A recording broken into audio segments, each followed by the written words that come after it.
parking their cars in strange places and trudging through the snow to get to the Friday Night Comics event. Right. Well, any of the towns that don't expect snow on the regular just don't have plows. So then it's a matter, did you live somewhere that was flat and traffic was constantly slushing the ice, or did you live somewhere where a car was a rare thing? And then you get a different reality. Totally. Okay. Well, all right, we are starting. I'm going to start recording.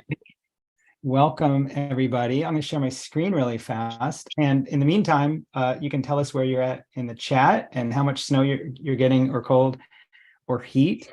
And we'll get started in just a minute. What do I normally show at this point? Hang on a second. I don't know why that wasn't ready. Now it's ready. All right. So welcome, everybody. This is the We Believe in Comics Friday Night Workshop at Sequential Artists Workshop. I'm going to see if I can get through this without looking at the thumbnails. There we go. All right, what's next? We are at learn.sawcomics.org. We're a nonprofit school, and if you're just joining us for the first time, welcome. You can find out more courses and stuff at that website, learn.sawcomics.org. I'll put all this stuff in the chat as well. Here's what's coming soon. We've got some things coming up. A formal experiments comic class, March 4th with Matt Madden.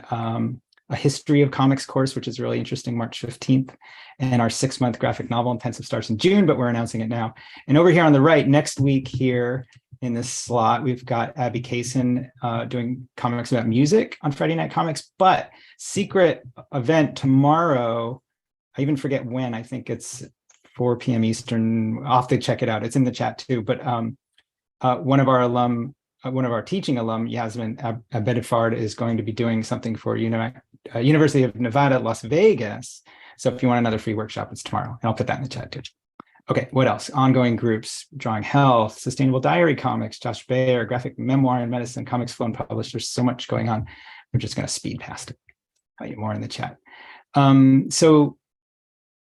Share tonight at Friday Night Comics, hashtag the Friday Night Comics hashtag, and at Comics Workshop, and we'll put Elizabeth's in the chat as well.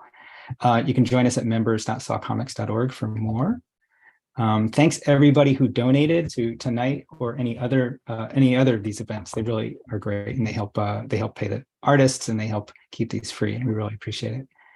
You can become a sustaining member at that same website. Here's how here's how your donations help. Okay, let's get started. No inappropriate speech or imagery, please. Let's keep it PG-13 for all the kids in the room. Enjoy. Oh my God, it's Elizabeth Haidle. And there's that great book she has out from Fantagraphics. And I'm going to stop sharing. And Elizabeth, thank you. Welcome. I'm so glad you're here. And I heard from so many people saying, oh my God, you have E. Haidle here. I'm so glad she's here. I can't wait to see what she does. So welcome, and thanks for being here.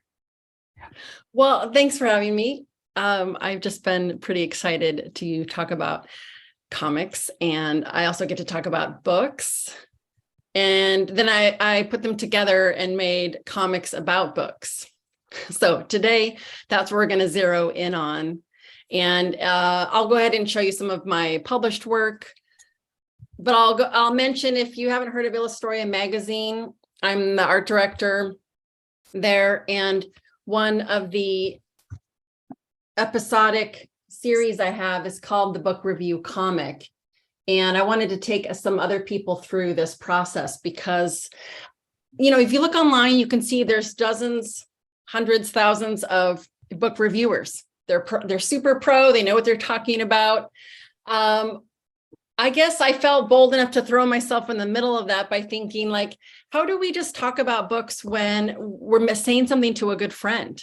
Mm-hmm. Don't you just pick it up and say, well, I heard this weird fact about lichen on page 39, or this changed my life when I started eating buttered chanterelle mushrooms on toast. You kind of just have a very personal reaction. So I thought it would be fun to invent a book review comic with characters who are responding in that kind of unique way. And I felt like anybody could do that. Anybody can be a book reviewer. So here is a quick slideshow to talk about my background. And let me just select it here. Great. I think that, there's one view that's a little more ideal. Yeah, sometimes it's the read mode, maybe. Sometimes it's presentation mode. Does that work well, or is like we see all your menus and stuff. Is read mode any better? Oh wait, yep. Bear with me here.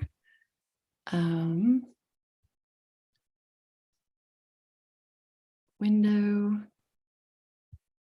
read mode. Let's try that. What do you think? Ooh, a little better? Yep. Okay. That's the one. Published work. For anyone who's not aware of my background, I do things like graphic novels. I do picture books, some of which are nonfiction, because I think comics are such a great way to relay ideas and make them memorable. This is one sci-fi graphic novel I made in collaboration with my younger brother. We get along pretty well, so that went well, fortunately. The Girl Who Named Pluto. This is a book that I illustrated. I think comics are a great way to bring a sense of action and movement to something that might be otherwise slow. So this was a plot that involved like the writing of a letter and a waiting for another letter. And I tried to make it look like all of the different things that were going on through paneled format. Here is a book about life drawing that came out this last year with Fantagraphics. And I've done one board book for babies. And let me tell you, it's pretty fun to get pictures of like seeing a little baby who's made happy by something that just might be my favorite thing about doing books. This is about to come out. Christo and Jean-Claude Wrap the World, story of two groundbreaking environmental artists. I'll give you a peek at the inside. If you've not heard about them, they made a large-scale temporary works of art by wrapping and obscuring different monuments. And there's a beautifully written book by author Greg Neri that explains how they got their start and how they took this small idea of wrapping little objects and just changed the world with it. So I'm thrilled to see that come out in one more month. So together tonight, we're going to attempt our own book review comics, and I'm going to just break it down into a couple of steps to make that easier. Here's my early sketches from my notebook when I wanted to make a book review, but I didn't know who the reviewers would be. I don't tend to love to draw myself. I don't like the pressure of having to make it look like me or be recognizable. So I started with this bee, then I thought bee and bird, then I thought maybe just bird and bird, a big bird and a little bird. Then I wanted something kind of an absurdist element. I thought, well, maybe they could be different aspects of like me, myself, and I. So I ended up doing little bird, regular sized bird, and house face. But for short, it's bird and house. So when I settled on that, I decided I would work just in black and white. So I had fewer decisions to make. Book review comic, I had to decide what their personalities were. So I decided that the larger bird would be a little more analytical, logical, maybe kind of announcing all the basics, like who is the author and what is this even about? The little bird tends to be a little like more emotional, reactionary, and the house is kind of a good absurdist, just kind of piping in whenever there's something that happens to interest just the house. This is my very favorite book called The Hearing Trumpet. And if you're unaware of this book, it's by Leonora Carrington. And I had the house just kind of summarize it. It's actually too wild and bizarre to even fit into a book review, but I thought I would say there's a murder mystery, a winking nun, a secret tower, and a getaway in a lilac limousine. All true. I tried doing different comic strips where there's multiple panels and the different reviewers are saying different things about the book. But sometimes it was just, if I was short on time, I was doing this on Sundays for a while. I would just sometimes paint the cover of the book and say a couple quick things like, there's this recipe book called Salad for President, where different artists are asked to invent their own salads that are then lavishly photographed. It says, the humble salad as reimagined by artists, a truly visual feast, and also a literal feast. The little bird says, this book has upped my salad goals. My favorite part is the brunch chapter. The house said, can we please trade the president for salad? This one was about another favorite book of mine called Invisible Cities. Some of them are so short, they are only 1 page long. So I thought this is the perfect book if you feel like you lack time to read. Sometimes I just focused on the cover. Like, have you ever seen a book and you just didn't think the cover did it justice? You know, so I thought it would be fun and bold to reimagine the cover in my own way while recommending this book by Peter Siss on the left called The Conference of the Birds. The house is saying, you birds just like to read about yourselves. This other book called How to Eat by Thich Nhat Hanh. The house says, everyone knows houses don't eat. I'll skip this one. But the little bird says, ready to dig in. And the larger bird says, food for thought, truly. You can have fun with puns if that's your style. So this became an episode, or actually a series in Illustoria magazine. So my grayscale characters, I felt like came in handy because I wanted to feature the real book cover and different images from inside the book so that that could really shine. And these characters were kind of peeking around the edge, basically. And you feel like you're getting to experience the book alongside of them or look over their shoulder while they're reading it. And then here's a newer example that's about to come out in the mystery issue of Illustoria. So we're going to do this now, and I've broken it down into some even smaller bite-sized steps. I was attempting to screencast from my iPad, and then a bunch of things went wrong. So I'll be doing this.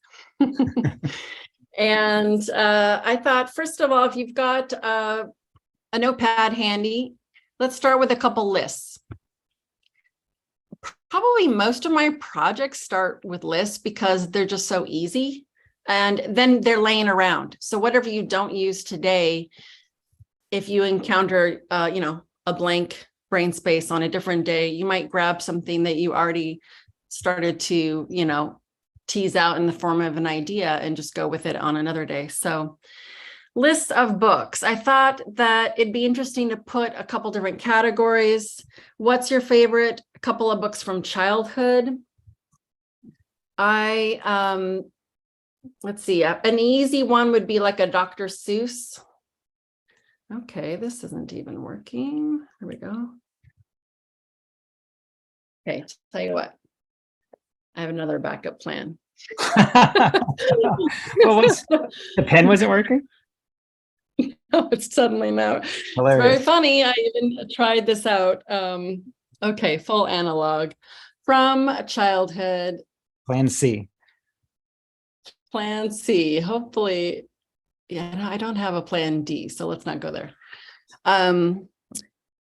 I would say my favorite Dr. Seuss, since I like so many of those books, would be this very short story called What Was I Scared Of? I don't know if anyone has read this, but it's about this little kind of bear looking, like indistinguishable looking creature, as most of his are. And there's a pair of pale green pants that are just floating and they just appear, no explanation, nobody inside them. This little creature is like freaked out by these hovering pants They're literally just pants in the air like this.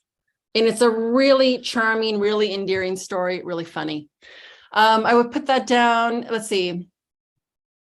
If anyone wants to share in the chats, go ahead, because I think it would be pretty interesting to see if anyone shares the same favorite childhood book. Arnold Lobel, I believe, did this book called Miss Susie, about a squirrel that built her own house in a treetop. And it was just like this house that, as a kid, it looked like a dream house to me. Oh, the Frog and Toad? So, guys? Yeah. Oh, wow. Mm-hmm. It's much older than the Frog and Toad series, I think. So ideally to put a few more down, come back to it later. Let's see, I would say another category would be recent books. That should be a little easier because hopefully it would be in your short-term memory. I would say I've been reading Entangled Life, about mushrooms on the forest floor by Merlin Sheldrake. Also a great audiobook. And I recommend getting an audiobook and the actual book. It can really help with, I sometimes have memory issues. Wow, it's hard to talk and write at the same time. And I find that if I can be reading it, bookmarking it, and then listening to the audio, and then making comics about it, chances are my reading comprehension has been significantly boosted. Awesome. Somebody said they recently wrote about Miss Susie in a comic. That's our friend Kate. Are you serious? Yeah, she says that. Oh my God, that's wild. Okay, let me say one little caveat about this book. One thing that has not dated well is it's very perpetuating of kind of like outdated gender norms. Like Miss Susie is like cooking and cleaning all the time, and then these little toy soldiers appear and she's like the little mother and kind of like still cooking and cleaning constantly. But as a kid, I didn't really feel oppressed by that, because what happens is she's forced to leave her dream home. She has to live somewhere else, and she's trying to get back to the home. But I really saw this little squirrel who basically went everywhere and made anywhere she lived home-like. Like she adapted. And I thought that was beautiful, like kind of home's a feeling. And if you can make that wherever you are. It's kind of like so the Frog that's and what Toad I books. got out of it. Yeah. I recently got into Miriam Taves, but it looks like Toes. She has about, I don't know, 8 to 10 books. And I read her most recent one called Fight Night, and I'll spell her name. I would say that she's a very darkly funny author. She's capable of really looking at grief and a lot of the darker side of just families being alive, problems of being alive. and then you find yourself laughing. And that to me was just like very fully human. Then I just thought 3 seemed like a good number for lists. And I wasn't quite sure what to call the last one, but let's just call it fake books. I think you could also make a joke book review. Like, what book did you think you might write someday? Or what book do you wish existed, but it doesn't yet? You know, you could make a book review about that. So let's see. There's one that I joke about. Like, I don't really have any visions of writing a memoir, but if I did, I thought of a title that would be really funny would be something like How to Enjoy Wonderful Things for Very Short Periods of Time. I mean, if that was a how-to book, I feel like that would be very useful. I would say probably most anybody can recount some wonderful things that even happened this last week. But largely our frustration comes about when we didn't get to say when it would happen, and we didn't get to say how long it would last. But if we could let go of those their details, really, maybe our lives would feel pretty wonderful. Okay, so this is a fake book that I might still write this, I have time ahead of me, I hope. Periods of time. Okay, so that's the fake title. Maybe you think of something funny like another how-to book, like how to, and then fill in the blank with something that you personally really need help with, or if they're just magical handbook appear, you would buy that in a second. Okay, so we've got our lists. Then I would say the next step is to talk about, here was my iPad. Here's a drawing I can't add anything to, but come up with a couple rough drafts real quick. Maybe it's you. What would you look like as a cartoon character? As I just said, I don't really enjoy self-portraits because they don't look like me, but you could exaggerate something. So like maybe if I made a big deal about my glasses and bangs. If anyone is a fan of Linda Berry, I think she has some really hysterical things to say about drawing herself as anything, because she wears a really long braid and then a giant bow on top of her head. So she basically was like, you know what, I can put a bow on anything and suddenly it's me. Maybe the head is huge and the body is really tiny.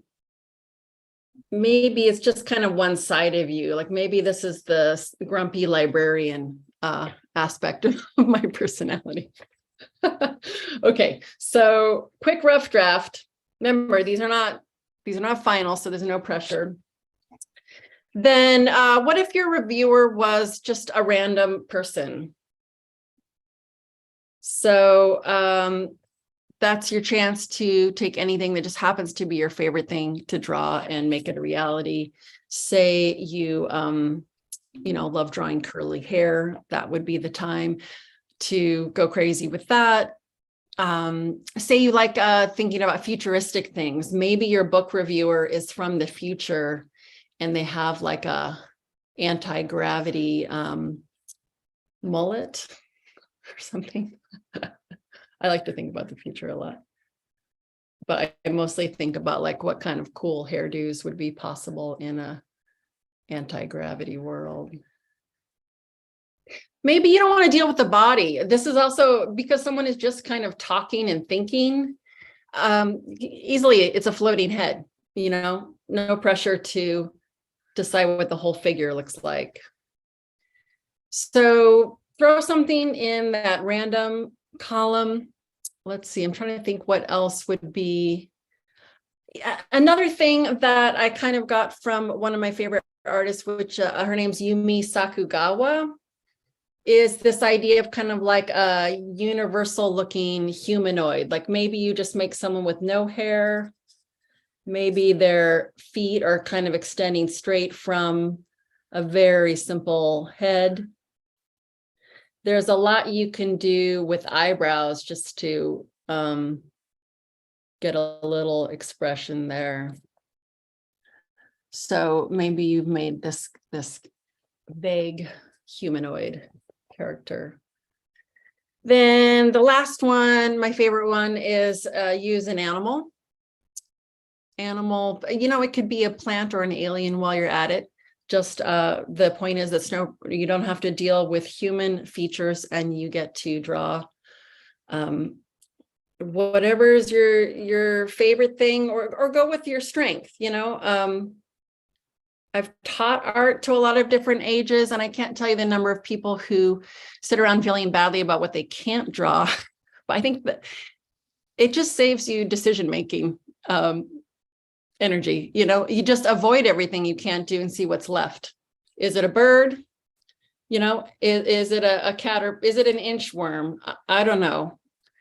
You get to just decide what seems fun. If you like lots of little details, yeah, maybe a bug would be fun because you've got like little legs, texture.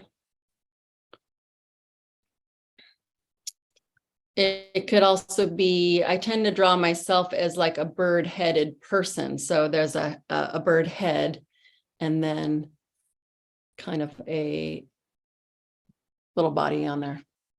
So I'm just drawing very quickly because this is how I tend to work during the rough phase. Now I've got my columns. And then as a next step, now it's time to go back to, one more step. I thought of 3 solutions for the perspective, like how do you want to present the book? It could be very straightforward, just like here's the cover, the reviewers poking out from behind. If you want to get a little more advanced and show the front and the back, you know, coming towards you with the spine. And if you like to draw lots of little lines, that's a good way to go for the pages. You know, or maybe it's just sitting on the counter. You know, you can see the spine and the book reviewer maybe is sitting on top of it and talking about it. So if you think of more solutions than that, I would love to see them. Off the top of my head, I came up with these 3. Cool. I just put that in the chat too for. Okay. So now we've got columns. We've got lists of books. I would say go back to your books and just use this moment to go ahead and pick one. I'm going to say Entangled Life. I'm actually still in the middle of it. It's that recent. And I also thought it would be fun to work with the lettering. So any of you that like to play with typography, you might find that you're not drawing much at all, but you're having the most fun with the letters of the title. So pick your book you're going to focus on for today. Then pick which reviewer did you want to go with. And I think since I just made these up right now, I might go with this one that I use more often, which is the bird humanoid. Then we're going to go with the perspective of the book. And I think I'll pick B, just so I can focus on making the type as big as possible for the title. And I'm looking at the time here. Actually, we're doing great. If we just spend about the next 10 minutes, at least getting a good start on that, then we'll have time for sharing. Great. Do you recommend mixing the reviewers like you do? Should we have? Oh, yes. Feel free to throw more than one together. It could be a whole family of book reviewers. It could be 2. It could be 2 people that are really opposite. Like, what if one hated the book and the other person loved it? You know, someone could be saying like, this is far too technical. I can't get past the jargon. And then the other one's maybe trying to convince them like, well, just get a dictionary, you know, like circle the words you don't know and come back to them. That could be funny. How many panels do you usually do when you do this? Or how many panels are you going to do right now? I'm going to stick with 2 because I want to get more in depth with the typography. So on this page, I also have a preference for rounded panels, but now's the time to decide, did you like squares? Did you like circles? Do you want them to be wavy, organic blobs? I also like to kind of conjoin, like, I don't know what it is, what the verb is, take blobular shapes and make them look like they're stacked. So I think I'll do like this so that I can put the title of the book comic, show the book, have kind of either a quote. Oh, this is a great shortcut. If you're not really ready to respond to the book yet, or you haven't formulated your thoughts, such as is probably the case for me in this book, it's great to just take a quote, take a fabulous quote out of the middle and have your reviewer recount that. So, I mean, a lot of times I've, let's see, I think there was an awesome library display counter when I went into my local library where some librarian had wrapped all of the covers with like paper, so you couldn't see that. And then they put the first line from the book. And you had to decide if you would read more based on what the first sentence was. And I thought that was an intriguing way to make a decision about whether you would get involved with a book or not.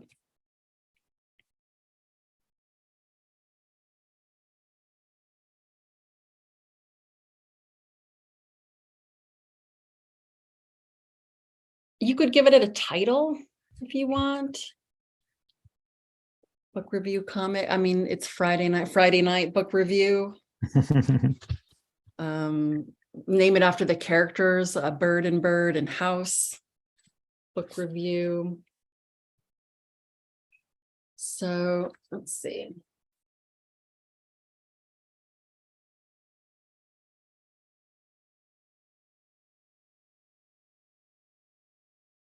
So that person sitting on the earthworm, you've drawn that character before. Is that the one you're doing now? Yeah, I do journal comics. And since I do them almost daily, I definitely didn't want the pressure of having to draw my glasses and bangs over and over and over again. So I thought, wow, this bird, the little dot for the eye, is just really easy to draw over and over. And it also made me think about all the ways you can use eyebrows to express different things. Like, you know, even if this is the very basic face, little guy, little cheeks, maybe, you know, one eyebrow up, one like that is, you know, confusion. Looking more upset if they're both like that. I'm just going to stack all the faces. Like a caterpillar person, you know, angled eyebrows. So you can play with that if you are working with anything that's like a person with a face. Maybe even, you know, inquisitive.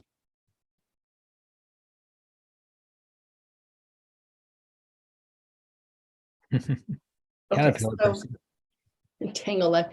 You can see that this book cover already has these like little entangled roots kind of connecting everything, but I thought it would be fun if the title itself was connected in some way.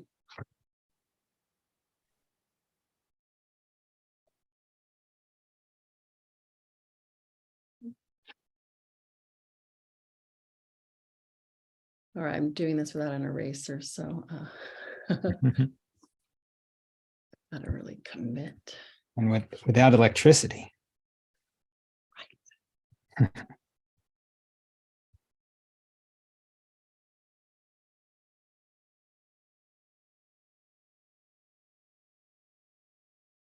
I'm gonna go with the concept. It may not be incredibly legible.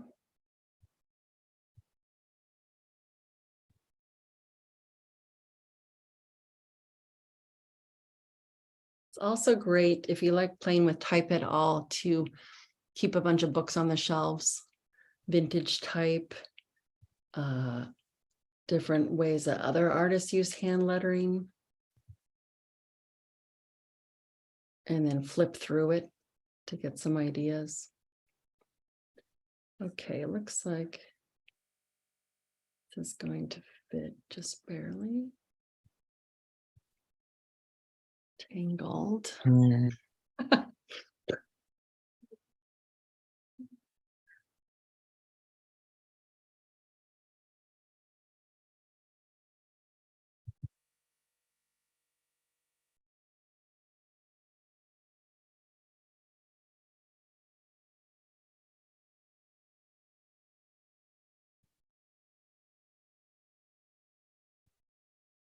I thought that a really cool ripple effect someday, if this would just happen once, this would delight me. there's a lot of covers that I really think don't do a book justice. Like, I love the book, and I know from experience, I usually get to illustrate my own book covers, but a lot of times there are many other voices weighing in on how that has to look. And some authors never see anything, and they're just told, here, there, we made the cover. You're going to deal with it. And I think it'd be cool. But, when they do reprints or different editions or other languages, a new cover will have to be made. So I think it'd be cool if in the process of posting these book reviews that someone ever saw something and decided that was an improvement, and they wanted to contact me and have me do that in real life. Okay, I'm putting little mushrooms kind of sneaking around, but I think that if I had another color, that would be ideal. One of my favorite art professors, whose name I forget, did say, when you're working in the rough draft phase, to start with grayscale. And they said, it kind of narrows the decision making. You have to think about shape, contrast, line quality, texture, and the balance of the overall layout. And if it's strong and you can make it work in grayscale, then you can go ahead and add any color later and it will still work. Whereas it's not always true the other way around, that if you just launch into a bunch of colors, it may be kind of out of balance or have some part that's distracting, and you might find yourself slapping different colors over it and going on, but it can actually kind of be an endless process and never really get the result you want. So I found that I follow that advice a lot, and I'm following it right now. Maybe there's one skinnier mushroom just growing up through here.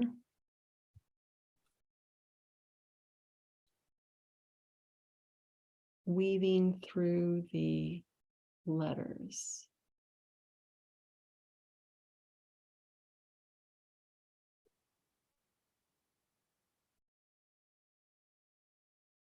Okay, so that's my book, and now the reviewer is going to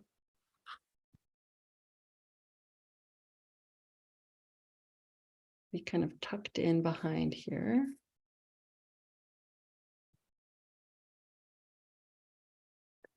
Oh, another favorite aspect of mine about comics, which you could try here. I realize I haven't done it in the book review comic, but I love that comics reveal an invisible layer. You've got these sort of factual details, like there's an actual book, there's an author, there's this reviewer. Now there's going to be like something in a speech bubble that the reviewer is saying. But in comics, because you have the option of a thought bubble,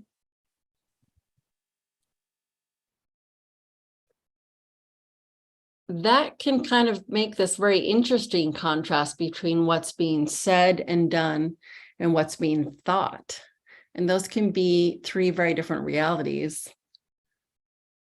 They can be kind of funny or relatable. Like, I think a lot of us wonder what everyone's thinking, and only some of it's coming across in what we say or the look on our face. And when people do memoir comics anyway, that's my favorite part, is if they've got the thought bubble, and it might be that, like, okay, I'm putting myself on the spot here. But say the bird is just has just said, like, I just finished reading this book. And maybe there's another speech bubble that says, announces that it's by author Merlin Sheldrake. But some kind of panicky thought I often have when I finish a book is, can I recall a single thing? It's kind of easy to end up with like a series of impressions in your head, but if you're pressed to kind of give like a specific detail, like, is that floating around in my brain or is it going to take me a moment, So maybe I'll just put that on there, like, can I recall anything?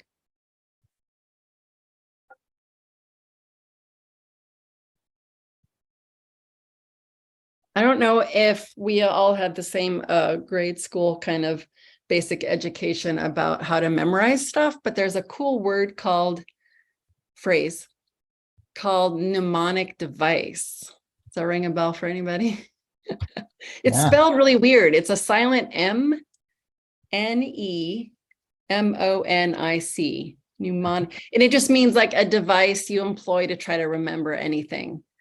And there's lots of them out there. It's actually really interesting to talk to friends about like, what are they secretly doing to try to memorize stuff? Like we used to be that we had to memorize phone numbers more. And like some people would be like, oh, I kind of make a Tetris symbol out of it on the keypad. And I noticed this person's number goes like that.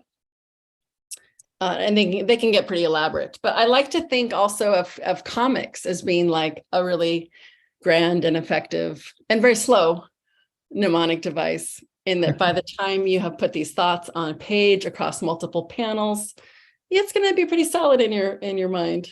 Yeah. I like that.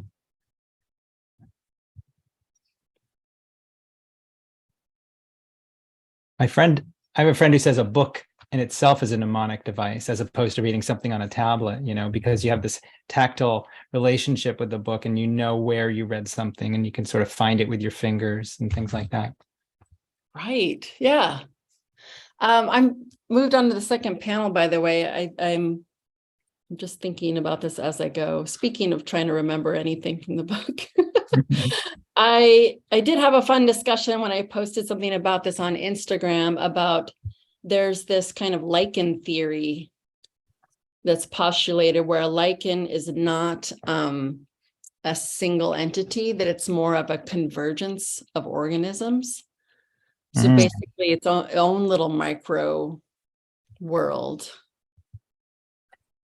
But I do remember the author goes into the history of the main botanist, I think, who was like first postulating this theory, maybe back in the 60s. That part I don't remember very well.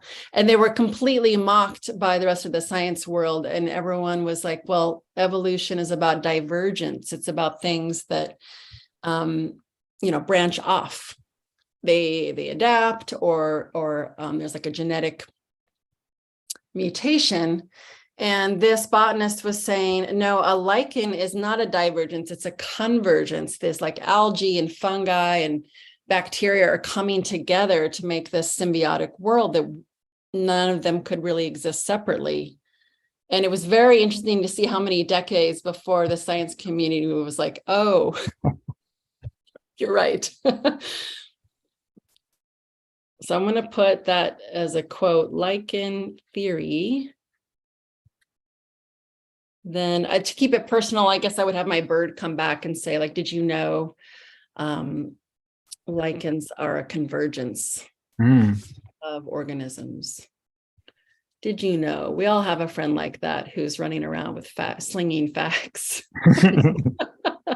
And usually we like to hear from them.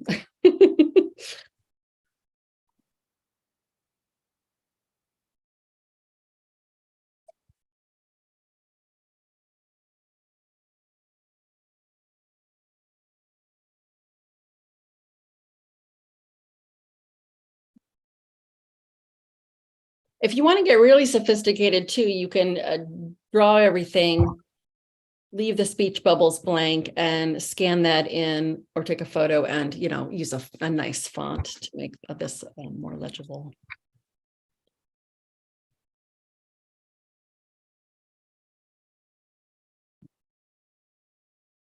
I think we're getting close to what would be a good time to share. Yeah, we can start pulling some people up and getting some hands raised if you think you're ready for that.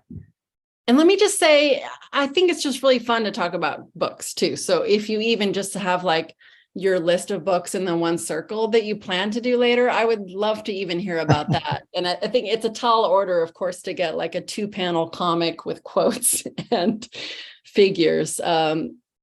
So really don't worry about what stage you're at. I think it would be just fun to see what people are reading. Elizabeth, will you do me a favor and raise your Zoom hand? It should be down below under reactions. I'll raise mine too. Let's see. I want to push you up to the front, but I think we're already losing. There? Did I do it? No, no, I don't think you did. Let me see. Nope. It's under it's under reactions. I wonder if I can raise your Zoom hand. I see. Then it says raise hand. Reset. Got it. There you go. Okay. So you'll get lost in the shuffle a little bit. We'll try and keep you in. Okay, great. So we have lots of people who want to show their book stories. We've got Tom, Sulamar, Michaela, Kate. So we'll start with Tom. Let's see. So I'm going to unmute people and then I will replace Spotlight. There we go. So I don't know if, can you see that? It's, yeah. It's my reviewer is a cat, and the book she is reviewing is called The Cat's Pajamas, a bedtime fable. And she says, "This is the best book I've ever sat on." That is a very realistic review. Because we know cats don't really like to read that much. Oh, I love it. Fun. It was so much fun. Thank you. Awesome. Thanks. We'll go to Sulamar. When Sulamar is ready, then we'll go to Michaela, then Kate, then Laura. Okay. I think Sulamar's on. Hi. I chose to do a book I was reading called Batman. I don't know what, maybe I have to unblur my background if you guys can't see it. Jeez. And sorry, I'm in my laundry room while my son's sleeping. So I did the bubble letter for Batman, and I put my dog that said, "Yes, we know his parents died." And I say, "No, this is a story before the bat," and symbol with the symbol in the light, and it's the before the symbol of hope. So. Oh my gosh, I love the whole sequence you've got. Thanks. Awesome. That's fun. Thanks for sharing. Yay. Thanks, Sulamar. All right, Michaela's next. Here we go. All right, so I reviewed a book that I recently really enjoyed, which was Heroes of the Frontier by Dave Eggers. And I drew this little fox character with a mustache and glasses, kind of like a professor, I was thinking. Yeah. And then so I just did like a review. You know, it's a fascinating tale of paranoia, parenthood, survival, trauma, and Alaska. And I then wrote like just a little synopsis of the story. And then I had the fox kind of say these little blurbs here around him as he's reading, and have him say, "It has parts that made me laugh out loud. It made me want to visit Alaska. It's thrilling. It's kind of sad." There's a lot more I could say about the book because I just really like it. So I'm probably going to keep going. Oh, I love it. You got so much done in 10 minutes. I'm also sold. I'm writing the title down. So Awesome. Thanks, Michaela. Okay, we've got Kate, Laura, Ray, Abby next. Oops, let's see.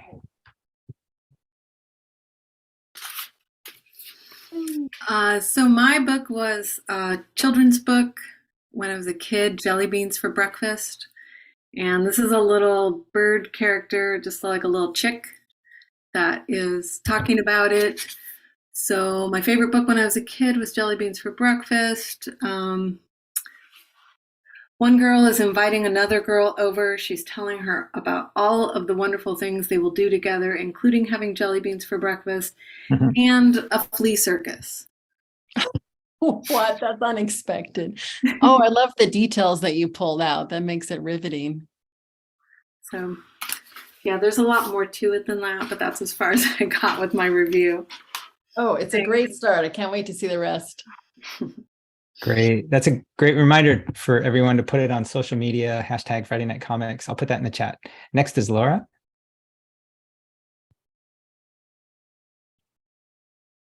Hello. So I am reading a 4-pound paperback book called The Power Broker. Here it is on a scale. It's about Robert Moses, who was kind of a monster. And then the last panel is about the author, who's not a monster, Robert Caro, the author. He's an incredible writer and researcher. He keeps carbon copies of his drafts in a tiny closet on top of his refrigerator. And there's a documentary out right now about Robert Caro called Turn Every Page. That's really great. And here's the book. It's really big. Okay, I'm writing this down. Page 710. He wrote the 4 books on LBJ, right? He did, and he's working on the 5th one. This Oh is my his gosh. first one. That's wild. I love that detail about how much the book weighs. See, I feel like regular book reviews sometimes miss these details. Thanks, Laura. We'll go to Ray next and then Abby. Here we go.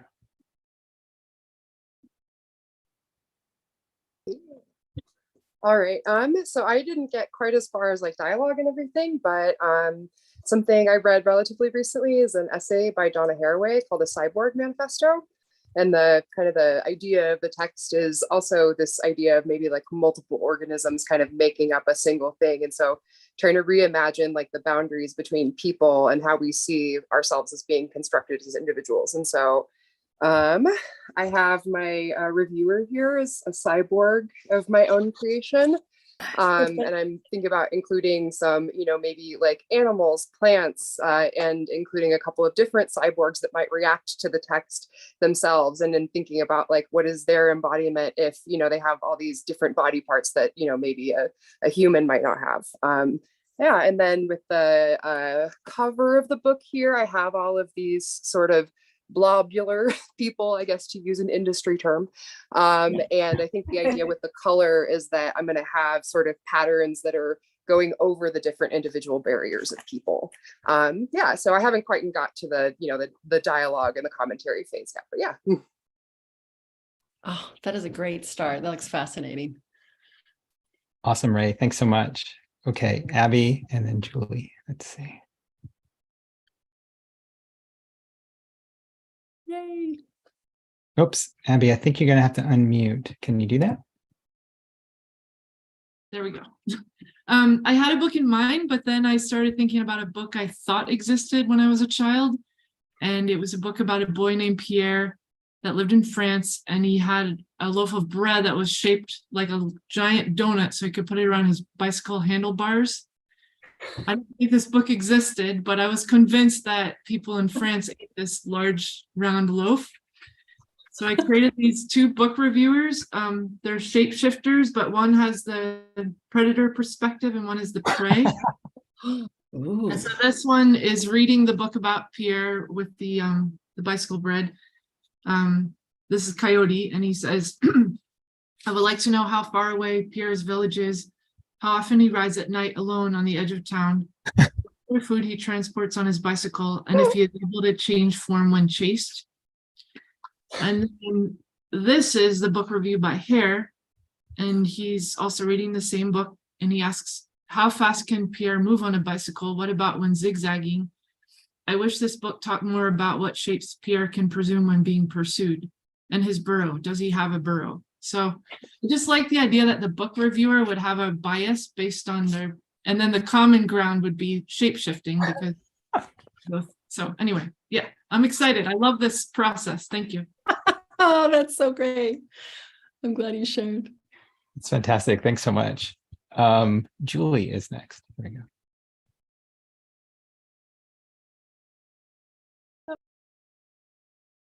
Oh, you're muted, I think, still. Can you unmute? If not,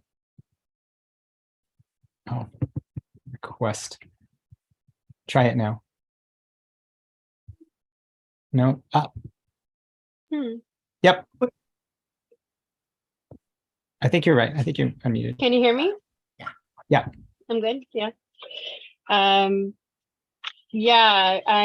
Hello everybody, and thanks that all of these are really inspiring and funny. Mine is kind of I recently read the book or listened to the book The Creative Act, A Way of Being by Rick Rubin.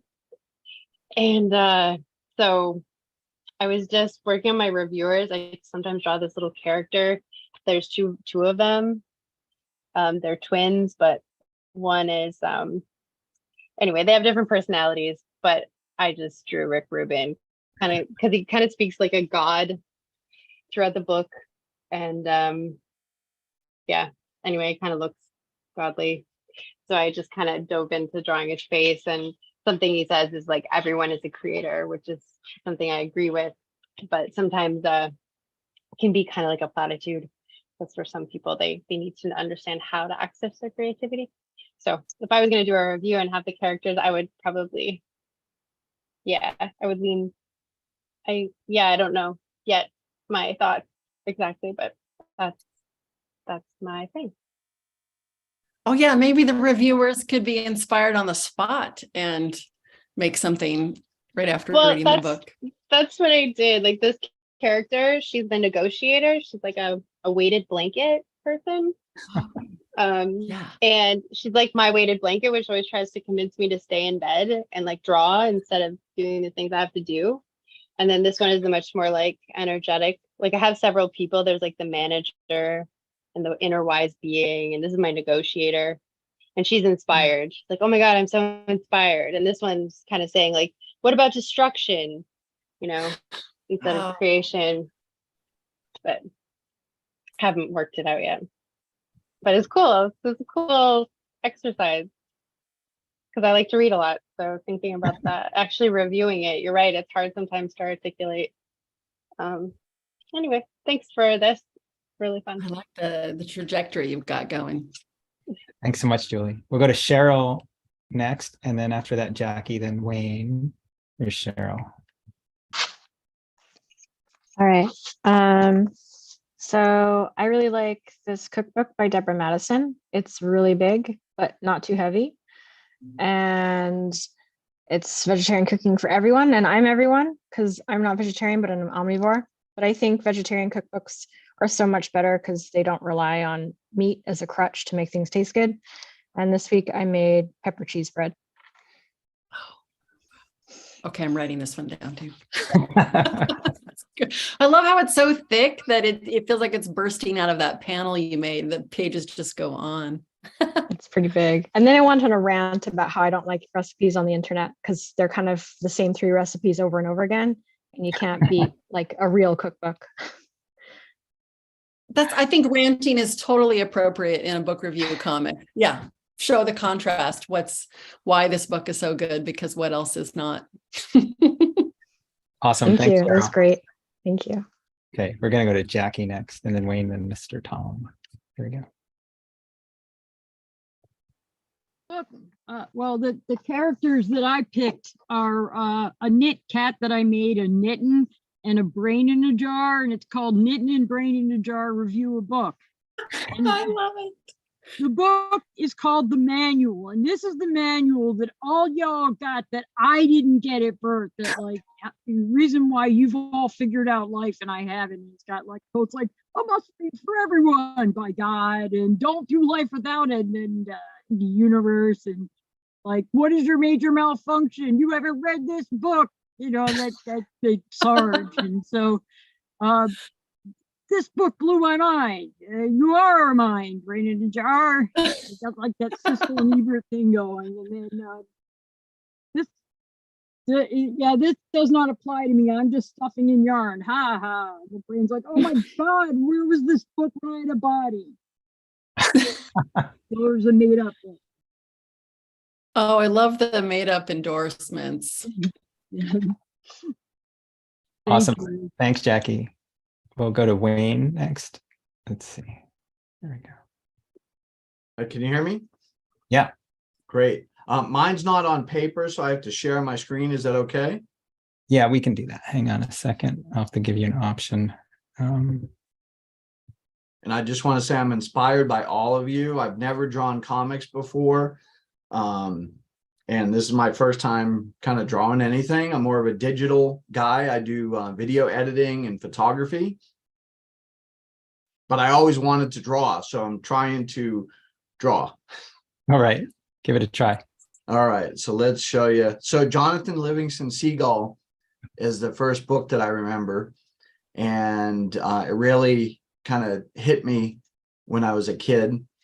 And I think you see my screen now. Yeah. Yes.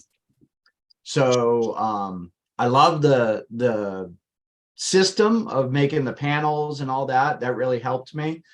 And then I drew myself as a little character bird with a big head and glasses. And then if you see the little seagulls up in the book cover, they're kind of like squawking at Jonathan, and he's just soaring, you know, and that's why the lines are around him. Yeah. So that's about as far as I got. Oh, that's great. I was going to say another thing I love about comics is you can play with the sound effects. And so it looks like you already kind of made up some lines that would convey that. Yeah, because in that book, they're telling him, oh, just worry about getting food. Don't worry about mastering your flying and, you know, stuff like that. So they're squawking at him. And I realized after I started drawing those little tick marks for the squawking, they look mad. Yeah. Yeah, like eyebrows. Yeah. And he looks happy because he's just kind of soaring along. So it was fun. Thank you. Awesome. Thanks, Wayne. Yep. All right. We'll go to Tom next. Mr. Tom. All right. So I made up a book, which my book is called Dead People Who Wish They Weren't. And it seems like a book that I would read if it was out there. This may or may not, this one over here may or may not be me as a rabbit. And I'm like, I love this book. And I don't draw very fast, so I decided that the other reviewer would be a teacup. And so this one over here is a teacup. And it says, this is terrible. It's kind of like the old Siskel and Ebert show where Siskel loved something and then Ebert didn't. And the rabbit's giving a big thumbs up. And so that's my I like that. And the T always knows what's right. You know, the T's got a conscience and doesn't want to read something about dead people, which is true of T. Okay. Awesome. So inventive. Thanks, Mr. Tom. We'll go to Chris, Michael, Christina. There we go. Well, mine's fairly simple and quick. The book I chose was The Customer's Always Wrong by Mimi Pond. Huh. And so the review is, if you've ever worked in a restaurant or had friends or lived life, this book is for you. It's fantastic. And then the next panel is the book reviewer is right. Oh, that's so funny. I love it. That's a great way to make a play on the title. Yeah. Awesome. Thanks, Chris. Let's see, Michael, if Michael's there. All right, there we go. You want me to read it, Michael? Uh-huh. Skidmore J. Warthog says, today on Book Look, we review The Pursuit of Unhappiness by Sisyphus Jones. It's a masterpiece, says Tidwell Fruitbat. There's a nice cover of it, The Pursuit of Unhappiness, with this frowny face. Nice design on that book for a book about unhappiness. Anyway, the Warthog says it's masturbatory drivel. And then this says, Sisyphus Jones is a genius. And the Warthog says, and you're a moron. More angry reviewers at cross purposes. I like fruit bats and warthogs, I think, have been overly neglected. The world of Awesome. cartoons. Awesome, Michael. Thank you. We'll go to Christina, and then Vicky, then Mishka. And can you read for me too? Sure. Let's see. Octavia Butler's Parable of the Sower. Okay. 1993 to 2020. Oh, wait, should I read panel 1? You might have to scoot it up just a hair. Octavia Butler is one of the few African Americans to achieve acclaim for their science fiction writing. And this little dog says, what's this one about? Is that a dog? I think so. I love the cover with the red and the big circle. And anyway, Parable of the Sower takes place in a future that is strangely now. I'm fascinated how she throws us into dystopia, but it's not hopeless, our reviewer says. Moving down. Her lead character, Lauren, is a smart, strong, independent teenage girl. She's going to make it. She'll survive. And then the dog says, she reminded me of catnip. Katniss? Katniss. But I never liked Katniss so much. And so this is me, and I'm calling myself Tina with a K because I used to work with someone that decided that should be my name. And I always hated it, but I thought it might be a good alias. And that's my dog Fuzz, which is not his name either, but it's what I call him, you know, because dogs have 14 different names anyways. Right. This is a great chance for an alter ego to come forth. Awesome. Thank you. Made it memorable. All right, we're going to go to Vicky. Lots of things. Okay. I made up a book and it is called Vampires Love Cheese. So this is me. So this week we're taking a look at Dr. Albert, and I had to write down the pronunciation of this and I lost it, Bocchettini. I don't know. It's a type of French cheese. New book, Vampires Love Cheese, a surprising historical view on vampires and how they supplement their diets. I especially enjoyed the chapter on vampires in France enjoying camembert with a glass of lamb's blood. So funny. Wow. But when you said invent a book, I don't know why Vampires Love Cheese was the first thing that came into my head. Thank you. Thank you very much. Oh, it means they're a good surrealist, going with the unconscious. Awesome. Thanks, Thank Vicky. you. Mishka is there with her special trick. Can you hear me? Yep. I thought the love cheese was like as an adjective rather than as a verb. Vampires love cheese. All right, my review is about this Bible that my parents got. So when they immigrated from communist Czechoslovakia, the Catholics gave them a book of rainbows because it's called the Illustrated Rainbow Edition. Spoiler alert, it's not LGBTQ friendly. The only rainbow pictured is all mixed up. I found this very confusing as a child whose parents couldn't explain it. And then my dad found a passage in Ezekiel. It's the only part that he highlighted. And it's all about the aliens coming. He found one part relevant to our family and marked it up. Fascinating. Right? I love the aliens holding the book, larger than life. Yeah. Wow, thanks for sharing that. Oh my God, Mishka. All right, everybody, post this on the internet so we can see more of these. We'll go Somebody to wants to know what the alien bit's about. Oh yeah. Yeah. I'll post this. Okay, We'll go to okay. It's all Judith. written there. You can read it. We'll go to Judith next, and then Jason, then Jen. Here we go. Hi. I actually came in a little late and I didn't review a book. I just went for the general story here where I say that I love books and I've always loved books. And I remember getting my library card. I was 5 and my father took me to the library. And then I end with saying, and now I make books. So it's true. I publish things and I make my own books, and the proliferation of free giveaway book libraries on almost every street where I live means that the people are throwing away amazing books, and I'm always finding books to take home and alter in some way. So basically, it may sound crazy, but it's like basically books in my whole life. And I don't think having too many books is at all an addiction that hurts anybody. So this is the first time I've come to these evening things, but it's really lovely. It's actually 3 o'clock in the morning where I live. So anyway, depressed this is great, really great. I'm really enjoying seeing what people did so quickly. Yeah. Thanks so much, Judith. Where are you coming from? I live in Jerusalem. Amazing. Thanks so much. Okay, we'll have Jason next, then Jen, then Maria. Here we go.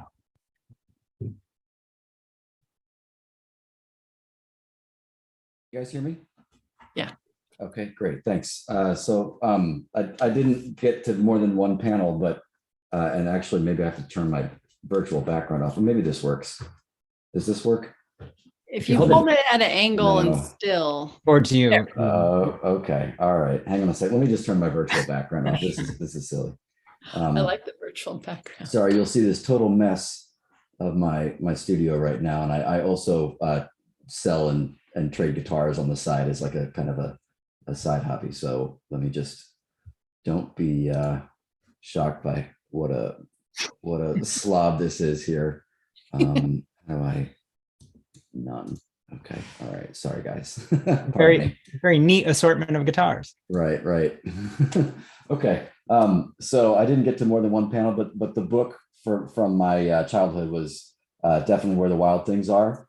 And I only I kept kind of changing the idea as I went through what I was drawing, and then you came up with the little tip about the eyebrows. So I was like, oh, I really want to incorporate that. So I tried to make him sort of like one of these semi-erudite monster cats. He's got a little monocle there, which I couldn't really quite represent, but there it is. And then, but then the idea is that actually he's really horrified by what a virtuous picture of monsters are being represented. And so he's saying this is a complete misrepresentation, because he's much more of he's an advocate for the monstering of monsters. And so he's saying this is a complete misrepresentation. And he's gonna excoriate the book when he gets a chance to.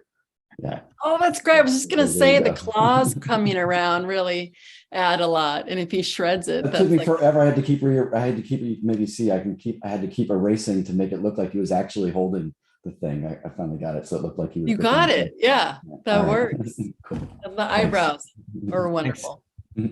Thanks so much, Jason. Awesome. We'll go to Jen next. Hello. How are you? Okay, I'm gonna let you read it because it's too much. Really? Okay. You want me to? It's a lot. Yeah. Friday night book review. Jen the Spence. Look at that bird. 2 days book is All Toes for Astoria, a self-fulfilling prophecy. I totally made that up. All Toes for Astoria, a self-fulfilling prophecy. Look at all those toes. Speaking of which, okay, I'm going to read what the bird says, and then I'm going to scoot over to the sort of the spine a little. This book through all 5 boroughs, but it wasn't a wild goose chase. It says Staten Island left us stranded. Brooklyn sold us a bridge. Manhattan was a long ass journey because the trains were out. The Bronx put some boogie in my booty. And did we ever reach Astoria? Read the book. I like the line quality, the way you have very thick panels and then all of the details. It's very well laid out. Thank you. And funny. I like the made up books for sure. Thank you. Thank you. It was the bird from last week. Oh, great way to recycle. Yeah, I decided it fit me. Thanks, Jen. I like all those toes too. That was a great assortment of toes. Thank you so much. Okay, we'll go to Maria next, then Havana, then Lizzie. Hi, so I was thinking of the last book I read, and it's a book that I read with my son. We have an 8-year-old and we read every night. And we just finished the 5-book series of Percy Jackson, and it's called The Last Olympian by Rick Riordan. So I was just trying to do the several personalities, and like the first reviewer is a heart, and just seeing it from that perspective of love. And like just how sweet it's been to see Percy Jackson, the main character, just grow throughout the 5 books. So it's like the sweet reviewer, and then there is like a garden like bucket that sees like just the bad things, So it's like just so much there's a lot of violence, and then just like the childhood part of me were just like so exciting, the adventures.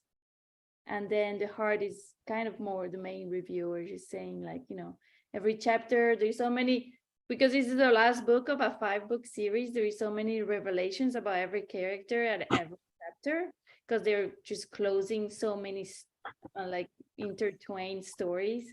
And I wanted to add something about, it's all about mythology. So that's really like what my son is obsessed about, mythology. So this is one of the reasons why he started reading this book. So that's, and then I thought about the thinking, and just saying like, she's just thinking, how sweet it's been, because the first book, Percy Jackson, is 12, by the last book he's 17. So it's been really sweet to see him grow. Yeah. Oh, there's so many levels to this. Yeah. And the bucket is surprising. I like a good twist. Yeah. Awesome. Thank you so much. Thank you. Okay, we'll go to Havana next. There we go. Hello, hi. I did mine on my iPad. I hope it shows up okay. Yeah. But I recently read Jeanette McCurdy's book, I'm Glad My Mom Died. And I kind of liked the ambivalent human idea because I also did not want to draw myself. And so the sort of ambiguous human form is got its teethies on the top of the book, and it's drooling a little bit, and it's saying, I ate this book up.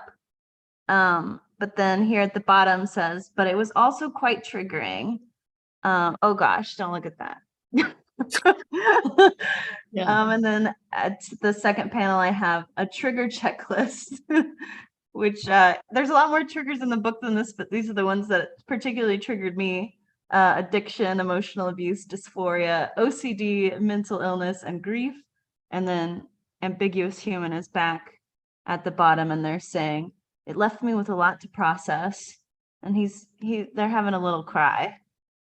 Oh, that's so hard. useful to add a checklist like that and kind of depict what the aftermath is. So someone might be like, let me read that when I feel ready to this summer and I'd have less going on or something. Yeah, it's definitely heavy, but I think it's a really good read. Just prepare yourself and take small bites.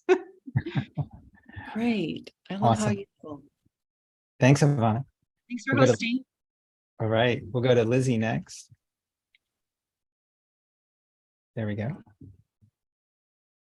I did mine on a fake book. I ended up on the phone with this guy from American Airlines for like an hour and a half. And we just talked about everything. And then I said, you should write a book. And we titled it, We Are All Angels Together by Calvin from American Airlines. And we talked about puppies and other things. And I said, Calvin, you're just like a puppy. So the puppy is reviewing it, and he doesn't have words because he's a puppy, so he gives it a little heart. That's all. All right. You could use symbols for the book review, fill in the number of stars and stuff. Yeah, it doesn't have to be dialogue. Yep, just a little wag and a little heart. And the wag. Oh, it's so effective. I love it. Amazing, Lizzie. Thank you. So you weren't trying to get like a reimbursement or luggage or something. You were just chit-chatting with, well, I think Lizzie's muted again. Oh, well, you have to tell us in the chat. Okay. I think our final request is Shad. Shad will have to come on screen for us to, there we go. Hello. So I'm reading this novel, and it's like a very big novel talking about generations of one family and how the tree of the family is like going all over the place, and it's a very dysfunctional family. So that's the book, and I chose ants and a spider to review the book, and the answer saying that's one messed up family, and the spider is saying, what, that's totally normal. Wow, So, that's yeah, a funny thing. it's a one big book. So let's see how the family ends. I didn't finish it yet. Well, thank you for hosting. Thanks so much. I hope you work with it. Yeah, Elizabeth, I'm going to spotlight you again. You're not muted, are you? No. Thank you. What a range of humanity we got to see, right? And humanity's like just interests and and frustrations and joys, and just what in their imagination, right? How many made up books, and how long is Elizabeth? How long is your list of books to buy now? It's much longer. Yes, I took notes. But also, I think that was one of my other goals about this is it would be more memorable than if you read, on Goodreads, a paragraph, like the way that everyone made such interesting reviewers and had different angles. It's really in my head. Like I could walk into a bookstore and go look these up. No, yeah. Thanks so much. Give us one more place where we should look for your work or tell us the book that you want us to buy by you, or I think I put everything on Instagram. in my link tree, if you really want to not miss anything, I've got a link to be on a newsletter, which is very occasional, like once a month. But All yeah, right. you can find me on Instagram. I like to do a lot of in process stuff. So there'll be news when a book comes out, but I like to show things straight out of my sketchbook as well. Oh, that's so great. Thanks so much. This was such a blast. I'll post mine on Instagram. I had a version of me in a cactus talking about artificial intelligence. So I'll put it on Instagram and I'll tag you. Excited to see. Yes, please post. I'm gonna ask everybody to come, let's see, to unmute yourself, and we'll all say thank you to Elizabeth, and we'll see you next week. So there's one from the University of Nevada tomorrow that's in the chat, and also next week we've got Abby Kaysen here. Elizabeth, thank you so much. Thank you. Thank you. Thanks so much. I Yeah, have a very, very question. Can the chat Bye. be shared Yeah. after this program is over? I'll try and save it. Yeah, I can do that. Let's Great, see. thank you. Save chat. Done. All right. Thanks everybody. Good night. Good night.